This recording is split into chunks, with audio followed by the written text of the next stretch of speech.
Με 900 συμμετοχές και 6 νέα πανελλήνια ρεκόρ, ολοκληρώθηκε στο Στάδιο Ειρήνης και Φιλίας το τρίτο πανελλήνιο πρωτάθλημα κλειστής κοπηλασίας. Το αγώνισμα που βλέπουμε αυτή τη στιγμή λαμβάνουν μέρες 4 αθλητές στα 2.000 μέτρα. Μπορούν να αλλάζουν με την ίδια σειρά, 1, 2, 3, 4, πάντα την ίδια σειρά. Και μετράει βέβαια και η αλλαγή πόσο γρήγορα θα γίνει, αν θα ξεκινήσει γρήγορα ή αργά ο κοπηλάτης. Επίσης θα δούμε και διπλή σκητάλη με 2 άτομα, ανδρών, γυναικών, αλλά και μεικτή, και άντρας με γυναίκα. Rowing is one of the few sports that there will be e-sport.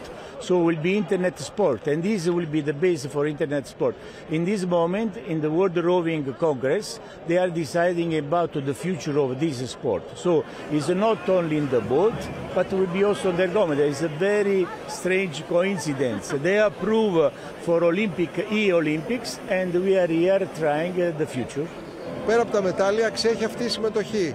Ένα πεντακάθαρο άθλημα, η κοπηλασία με τους προπονητές, τα παιδιά να αγωνίζονται χωρίς αμφισβητήσεις για το αποτέλεσμα, γυμνάζεται όλο το σώμα, με καθαρή διαδικασία, πολύ απαιτητικό και πολύ δυναμικό. Νομίζω ότι είναι το άθλημα του μέλλοντος για την Ελλάδα. Μπορεί να έρθει και στην κλειστή κοπηλασία και αθλητές οι οποίοι δεν γνωρίζουν τόσο καλά το άθλημα που είναι στο νερό, ας πούμε, με την κοπηλασία. Εδώ είναι σε πιο σταθερό μέρος το όργανο σε σχέση με τη βάρκα, οπότε είναι πιο εύκολο κάποιος αθλητής να έρθει και να το δοκιμάσει. Μια ξεχωριστή εμπειρία για εκατοντάδες συμμετέχοντες από όλη την Ελλάδα που είχαν την ευκαιρία να διαγωνιστούν με τα μεγάλα αστέρια της εθνικής ομάδας που έχουν διακριθεί σε Ολυμπιακούς αγώνες και παγκόσμια πρωταθλήματα. Η κλειστή κοπηλασία είναι ό,τι πιο γνωστό σε είδος κοπηλασίας και στον απλό κόσμο, γιατί αρχίζει τώρα μέσα από τα γυμναστήρια να έρχεται πιο κοντά στον κόσμο και να είναι πιο προσιτό και μια εικόνα πιο γνώριμη. Ακούω από πολλούς ότι κάνουν κοπηλατικό.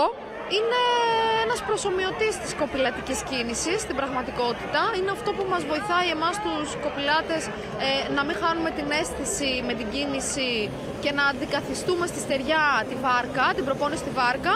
Εδώ είναι κάθε χρόνο μια γιορτή, όπως γενικότερα οι αγώνες κοπηλασίας είναι μια γιορτή. Ήρθαμε να υποστηρίξουμε και τους ομίλους μας, γιατί δεν τρέχουμε την εθνική. Να δείξουμε το παρόν και για τα νέα παιδιά, να έρθουν καινούργια, γιατί όπως είδαμε στις μικρές κατηγορίες είχε πολύ κόσμο. Μόλις είδα ότι ο φίλος μου Αντώνης πήρε το μετάλλιο, λέω εντάξει, το πάρω και εγώ τώρα στην επόμενη. Λέμε τώρα, αλλά γενικά σε γεμίζουν motivation, πώς το λένε motivation στα ελληνικά. Κίνητρο, σου δίνουν ένα κίνητρο να πεις πάμε Ολυμπιακή, 4 χρόνια είναι τίποτα, έλα σιγά, θα περάσει ο καιρός. Τώρα θα αγωνίζουμε μόνο στην βαριά κατηγορία και στην κατηγορία των ανδρών γυναικών. Ευελπιστώ να μπορέσω να τα καταφέρω φέτος στο ευρωπαϊκό και στο παγκόσμιο. Και θέτω μικρούς στόχους προκειμένου να τους πετυχαίνω μέχρι να φτάσω στο Λος Άντζελες. Οι αθλητές Special Olympics και ΑΜΕΑ άνοιξαν την αυλαία του αγωνιστικού προγράμματος στο τρίτο πανελλήνιο πρωτάθλημα κλειστής κοπηλασίας.